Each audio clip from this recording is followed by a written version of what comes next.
naligaw mo yung aking skin. Diyos mo, pigilan maglaro eh. Nakasanayan ko na eh. Kaya ako nakakatsin.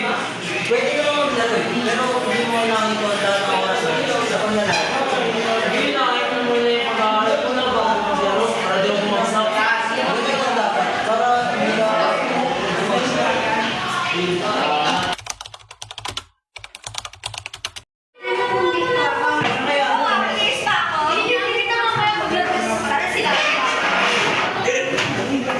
Victor din sana kanina tayo. Kasi dalawa lang sobra. Pero, just bukas.